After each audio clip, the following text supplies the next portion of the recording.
นั่นอยู่เอาได้อยู่คนเอาได้น้ำเอาบ่ได้น้ำขะดอง โอ้ครับ คันใดชำนั้นน่ะเขาเอา แสนบาทบาทหนึ่งงัวตัวหนึ่งงัวนำบ่ได้ค่าดอกงัว บ่เป็น งัวเป็นถือว่าปลาห้างจากนี้ก็เขาเอางัวตัวนี้ เออ เอาเดี๋ยวนี้บาทหนึ่งคนไปชื่อว่านี่70,000 ปอ 70,000ป่าย บ่พ่อใหญ่100,000หันเอามาเฮือนไม่พอ เอามาเฮือน แล้วพอพ่อใหญ่บ่เอา แม่เฒ่าจังว่าเอาเมื่อเลี้ยงเมื่อเกลือเจ้าโอ้ยเอามาเลี้ยงกับแม่นี่เด้อเนาะ เออ จับไผเลี้ยงไผแล้วเอามาเลยก็ดีกินปลาคาเนื้อไผหากระเบินผัวนี่ เออ เอามาให้ตัวกินน่ะเงินคำแก้วไผอีกบัดนี้ เออ เอามาให้ตัวน่ะคันว่าเอามาเลี้ยงกันหามาเลี้ยงอลีรอแล้วก็ใครละบ่เงินก็หามาให้แม่นบ่ เออ ของอยู่ของกินเจ้าหามาให้อันนั้นเอามาเลี้ยงอันนี้มาบ่จักไผเลี้ยงไผเนี่ยเอาเขานำมาเลี้ยงบ่แม่นว่าเอาเขามาเลี้ยงเอาเขามาเลี้ยง แน่นแล้วว่าอย่างไร เอาแล้วเจ้าเอาเมียเจ้าบ่ถนอมบ่กับเมียเจ้า ถนอมมาแล้ว เอาไป นับแต่มักพริกเกลือเฮือดังแม่นบ่มักพริกแป้งนัวแม่นบ่ไปหาก็บ่เงินผัวนี่ออก หัวแล้วก่อนหมู่ เอ้าเว้าเบิ่งดูจักแลเมียหมู่คันเมียตัวเองเอามาหลายเมียแล้วก็เห็นว่าโอ้ยเมียหามานี่เด้อเฮ้ยร้านนี้เงินข่อยหามาแต่หันแต่นี่เจ้า เออ บ่พ่อใหญ่แล้วคุยกับผู้ชายจบแล้วบ่ยาแล้วบ่ยาคุยแล้วบ่ อย่าแล้ว ยกเลิกเลย บ่ได้เว้านำแต่เฮิงแต่พูดแล้วมันเฒ่าเว้าแล้วก็เด้ออย่าเลยเด้อ เช้าแต่ว่าอันนี้บ่ บ่นั่นดอก ไม่ได้คุยแต่ว่าอันนี้บ่ว่าอันนี้ไม่ได้คุย แต่บ่ชื่นบ่นึงพูด ใช่มันถึงเมื่อวานนี่ก็เฮาเมื่อคืนเฮาคุยอยู่ บ่แม่น บอกพ่อใหญ่เพิ่นน่ะโทรมาทางเบอร์ฮะเบิดเท่าไหร่รวมเบิดน่ะมวนเป็น1,000 2,000แหละบ่เงินเติมเน็ตโทรมาหาเจ้า โยกหลายเติมได้มื้อนั้นก็โยกบ่มื้อนั้น เขาต้องแพทย์นะ มิดมื้อนั้นเธ เอ อ อ ดูจังเบอร์นี่มื้อนั้นผู้ที่เพิ่น500โล มือเดียวนะพ่อใหญ่ คุยกับแม่เฒ่าอันแม่เฒ่าอันเงินมา500เด้อเราอ่ะ ผู้สาวบ่ ที่ว่าเป็นชั่วโมง เออ ตกลงกันแล้วบัดนี้ก็บัดชื่อที่ช่องนี่เราโทรมาทางเน็ตบัดนี้โทรมาเราเป็นอะไรเราถามข่อยก่อนไหน อืม เป็นได้แล้วเจ้ากับอันผู้สาวนั่น เออ ว่าตกลงกันเจ้าเอาได้อยู่บ่เจ้าหับได้อยู่บ่ได้เดี๋ยวนี้นั่นข่อยนั่นก็ถามลูกแล้ว ลูกจะเว้าข่อยบ่ให้เว้าข่อยสิเว้าเองข่อยยังก็ดี โอ้ พี่นาว่านี่แหละเจ้าสิเว้านี่แหละก็เว้าโลดเดี๋ยวนี้นั่นค่าดองค่าชิ้นชอดนั่น100,000บาทหนึ่งงวดตัวหนึง โอ้ แล้วคันว่าเจ้าตกลงแล้วนั่นให้เจ้าเอาบ่แลมาแล้วก็มาเว้ากันข้างในแล้วก็เชียร์เรื่องที่ท้องชาวการแล้วก็เมื่อโลด โอ้ บ่ยากบ่ช้าหยังหรอกเมื่อโลดหักลูกวันนี้กับพุ่นแล้วบ่ได้เมื่อพร้อมแล้วลูกน่ะลูกเพี้ยนพุ่นแล้ว ผู้หญิงหรือผู้ชายพ่อใหญ่ลูกมัน ผู้ชายผู้หนึงมันยิงผู้หนึง เออ ลูกอันนี้มานี่แล้วก็มันบ่แม่นที่ผู้ชายผู้เดียว เออ ผู้อยู่ในหมกนี่นี่ได้นี่อัน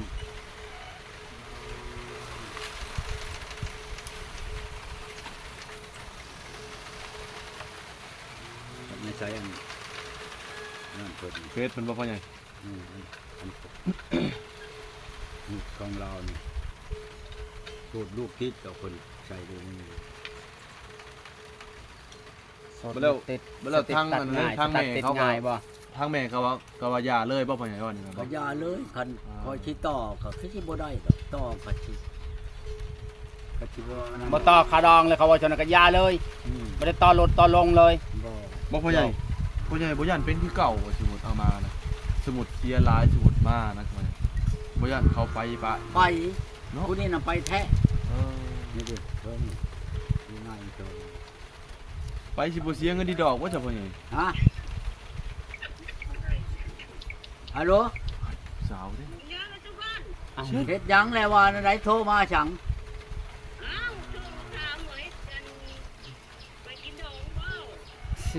ไปกินดองเขาหากะมานี่ สิมาเล่นกินปลาแล้วบ่ เป็นจังได๋หมาได้บ่ค่อยขอให้ขอมา บ่ได้ เอาแล้วจะบักทีห้อนหมาสิแม่นเผา ทีคนมาแล้วพ่อใหญ่ สิ เนาะ แม่นเผามุกไผกินใช่บ่ มกหนึ่งแล้วพ่อใหญ่ mà anh là của mà không ạ chưa bằng tiền ạ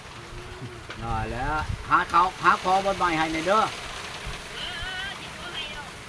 ก้อยแน่ แมวมีแล้วแมวเนาะพ่อใหญ่เนาะ เขาได้มารักษาเสียงฮะเอาเชียงปากมูลแล้วมาลิ่นน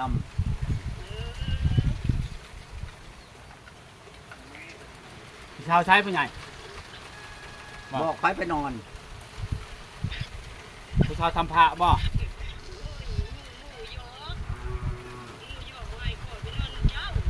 โอ้โห โอ้ไปบ่ หมูว่าจะใช้นั่นหมูมันผัวเจ้าบ่ มาเร็วนั่นบ้านนี้ เอ้าบ่แม่นอันไหนแม่นนอนกับหมอนั่นกูมืออยู่บ่เดี๋ยวนี้น่ะ นั่นเห็นพ่อใหญ่จับได้แล้วบ่ เอานอนผูกกับเว้านั่นแล้ว เออ แม่นว่าแม่นว่าแม่น เรียบร้ แม่ อน ย กอดกันแล้วออกมาเว้าน้ำข่อยบ่ เออ ฮะ เรียบร้อยแล้วบ่ยังเนาะพ่อใหญ่เนาะ แม่นกอดกันเมื่อยกอดกันแล้วมาเว้าน้ำมาออกมาเว้าน้ำข่อยบ่กอดโลด นั่น เอามันกระคักเด้อ อ่า ทางเว้นนี่นั่น ขึ้นเลยเนาะพ่อใหญ่เนาะ เอาขึ้นคือโตนลงชัยก็เอาโลดเด้อเอาตามใจโลด ทำไม่ตายพ่อใหญ่ที่ไหน เอาเผื่อในอยเด้อเฮ้ยบองอันนั้นนะอยู่ใช้อะไรดีนี่เอาเผื่อในอยเด้อเอาเผื่อแน่เดี๋ยวจะบอก ปิดเลยบ่พ่อใหญ่ ทาวอนำดีบ่นะ ไอ้ขึ้นคือเนาะพ่อใหญ่เนาะพี่ลึกอันนี้เนาะพ่อใหญ่ เอาโกยหัวเอายอกขยักกับข่อย อืม คือเด็กแต่ขึ้นก็บ่ขึ้นต้นมะพร้าวมันเนาะ Thật mà ta đồ lông mà การพ้นแนวหนึ่งนั้นใดๆกะทำบหารว่าวแล้วพ้นแนวอย่าว่าวโลดผลบริญาต คนเคยเว้าบ่พ่อใหญ่บ่นั่นน่ะบ่ เห็นบ่เมื่อนคนตายในบ้านนี่ เออ ผู้ชาวมาเมื่อนั้นบ่คืดบ่แต่ข้าวแต่ที่คอยเว้านะเขาว่าเจ้าเว้าในนั้นเจ้าก็เว้าเจ้าบ่ญาติเขามันเอาบ่ญาติไปจังคันว่าคอยบ่ได้เฮ็ดอีนายในนั้น กินน้ำแม่ นั่น กับข่อยนั่นว่าจนเมื่อยเฮ็ดพุ่นว่ะ น่า อ้อ อ่าร ถมิตรเชมอยอันชุบเพิ่นผู้อันนั้นน่ะ เออ เอาแม่กินน้ำกับข่อยกันอีนายนี่บ่ตายโคโลว่ะ เออ แต่ว่าข่อยบ่ได้เฮ็ดน่ะโยหวานที่บ่อน โอ้ญาติ บ่ เลย จนเมื่อยเฮ็ดพุ่นว่ะ จะตายโหง ของโดยมันสิเว้าอีกนะเพิ่นเว้าเพิ่นว่าอ้าโธ่หล่อดีเนาะเดี๋ยวนี้น่ะ โยกอยู่บ่พ่อใหญ่ เอาหล่อคือเขาแล้วคนหล่อ เออ บ่เป็นคนนั้นที่มุดนู่นมุดนี่คือเจ้านี่ คุณบ่มันคนกีฬาไทยเปเลยนะพ่อใหญ่เนาะ คนที่ได้ใช้เขาใครแล้วก็ คนรอจะเกิดบ่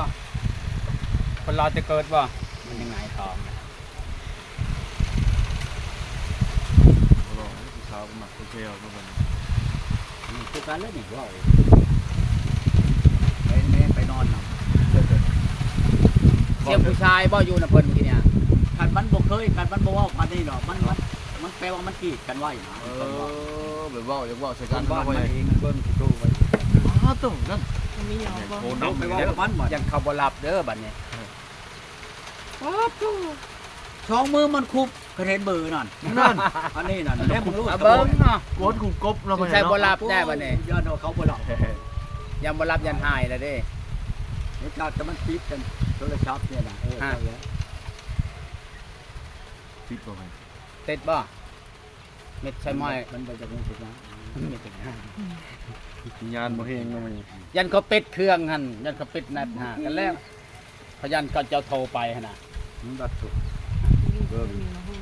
โอ้โทรไปทางเบอร์บ่บัดนี้ เขาทางเบอร์อีก บ่เจ้าว่าเขาอันนั้นอยู่บ่จักพ่อใหญ่โทรไปเขาบ่ฮับ จะกำลังเฮ็ดธุรกิจอยู่ กำลังขึ้น เขา ขา อยู่กับวาวเขาไปจัก โทรไปเขาตกคือแล้วพ่อใหญ่ อยู่กับ โอ้ย ผู้บ่าว โทรไปก็ตกคือ จะ เลย รบกวนไป เรียบร้อยปิดเครื่องแล้วพ่อใหญ่ Nóขึ้นคือเลย ขึ้นคือแล้วพ่อใหญ่เอ้ย ปิดหมดสองอย่าง ตัวนี้เครื่องตัวนี้บอกว่าตัวนี้บ่มีสัญญาณมันบ่ปิดหรอกตัวนี้มันของหลานมันลิ้นอยู่ เอออย่าว่าลานลิ้นเลย เล่นมันก็ติดยังกับปิดแมทนะ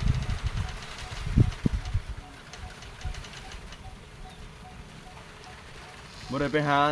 สาวจันทีบ่ซับพ่อใหญ่บ่ได้ไปเลยบ่ บ่ได้ไปเลยเด้ เอ ไป อ มาแต่พุ่นแล้วก็ไปเลยเลยค่อยฮู้จักแล้วภาษาบัดนั้นมันเป็นน้ำมันทูผายน่ะทูผายนั่นยั่วกินยั่วให้อีนั่นแหละชื่อนั่นชื่อนี่ไปกินอาหารน่ะนะ โอ้โอ้ พอได้กินน้ำอีนั่น โอ้ ฮู้จักภาษาเขาเพิ่นแหละค่อยเลยไปครับ ถูกพายบ่พ่อใหญ่ ทูผายทูผาย ถูกพาย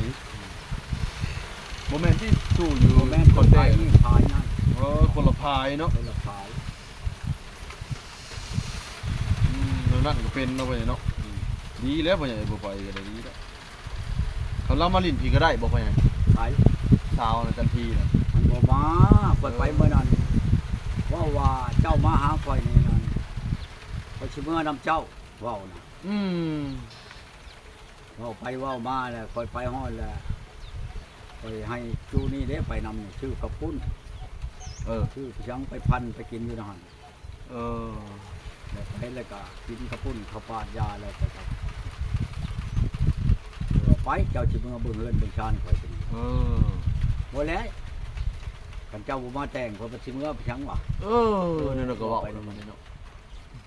ว่าน้ำไม่เท่าก็จะเจ้าจะใครเมื่อก็มาแต่งเอากับฉันโอ้โหยเอาแบบนี้คนกระยาโลดคนก็บ่ไปใกล้จะเครื่องกูทำหมดข่าว เออ กระพายโทรมาว่ามันเช้าทันทีให้มาลินนะบ่ว่าผมบ่ไปลินดอก อืม ไปลินนั่นแบบคนอยากลินนั่นน้ำมันผู้เช้านั่นคือเช้าทันทีนั่นบ่ได้อึดแกมามื้อหนึงรถ10ล้อก็ยังเหลือว่ะ ว้าวโต ข้อยอยากได้อยากลินคือเช้าทันทีนะ เออ ปัจจุบันไปชัง ว่าจะเป็นคือแต่เนาะ เอาแล้ว ว่าไปมาบ่ได้เป็นเรื่องบ้า ก็คือกันกับมัน ผู้สาว โทษเว้าน้ำมันตะพายเว้าน้ำมันนั่นแหละของมันหูจักอยู่แล้วคนนั่นกันแบบมันตะพายเนาะ เออ มันบัดชิบกวนเจ้าปะใดเขามานั่งเต็มขากันเต็มหมดเลยคือข่อยน่ะข่อยยัง เอ้า บ่ขอ เท่ อยู่ ได้นั่นน่ะ เออ นี่มันบ่หาเต็มมันคือข่อย เออ เห็นว่ามันหล่น ตะพายนั่นโอ้ย เออเท่ แนวมันเฮ็ดได้มันก็เฮ็ดนั่นแหละคน สะพายนี่กอดเป็นกอดหรือบ่พ่อใหญ่ เท่อยู่เสื้อขาว กอดสะพายบ่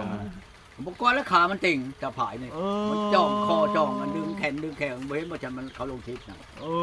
อ คือนั่นใช่ แล้วพ่อใหญ่นี่เพิ่นบ่กล้าบ่พ่อใหญ่ โอ้ยมันกล้าคนก็ก้อนรู้แล้วมื้อนั้นคันมันไปเฮ็ดคือ พ่อใหญ่ประเทศอลีเนาะเพิ่นเป็นญาติเนาะพ่อใหญ่เนาะ ย่านสิ เออญาติพ่อใหญ่เอาอลีแหล้วต้องใส่ชาติจันทีญาติพ่อใหญ่เอาขาเลยจ้ะ ป๊อบข่อยมื้อน่ะข่อยไปผู้เดียวข่อยชื่อกระพุ่นไป เอ ชื่ อ อกระพุ่นมาในเรื่องข่อยชื่อไปช่องโล พ่อใหญ่ไปกับไผไปผู้เดียว ไปผู้เดียวข่อยเข้าในวัดน่ะเขาไป เอาอันทีมงานเฮาบ่ได้ไปบ่ บ่ ทีมงาน ไปบ่ได้ไปข่อยไปผู้เดียวไปแล้วไปนั่งอยู่นั่งเฮียงกันกับข่อย เออ อันเว้านั่น เออ กันคนดีมันสิหานเว้าบ่นั่งอยู่สองคนห้องข่อยขนาดใหญ่พี่ใดเว้านั่นเ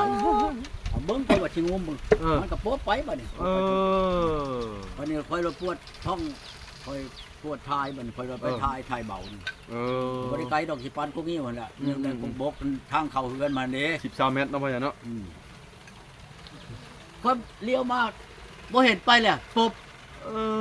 อ เอาแล้วผมมาคนละมาถามมัน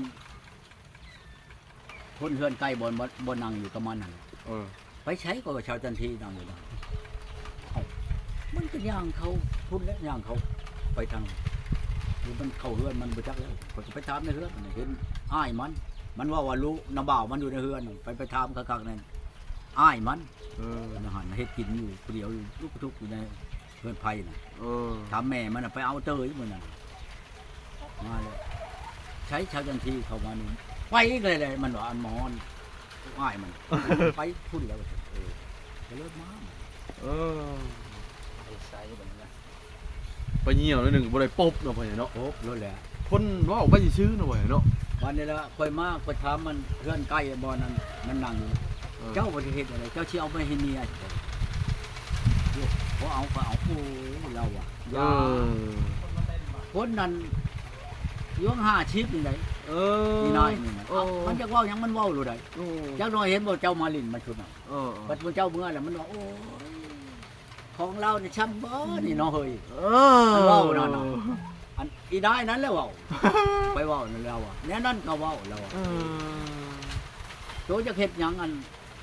นั้น เขาเว้านั่นโตจะได้ใหญ่บ่ใหญ่นี่แหละมันจะใครแน่มันว่าน้อยหลายมันก็บ่ม่วนบ่หยังมันเว้าไหน นั่นก็เว้าเนาะพ่อใหญ่เนาะ โอ้ยพอจะว่าอีนายนั่นแหละเว้ามึงเจ้าว่าคนนั้นเทิงชิปเทิงชาวบ่ซั่นคนวัง50นี่ได้ว่า คน 50%บ่ ชวนพ่อใหญ่เพิ่นหลายเถื่อเนาะสมมุติไปเอาจะเทื่อนึงสิบ่เว้าทั่วบ้านเนาะ เอาแล้วเว้าความคิดละอายเนาะไปเฮ็ดชะมันโอ้ยคืนนี้มันจังชัดจังชี้มันสิเว้าเจ้า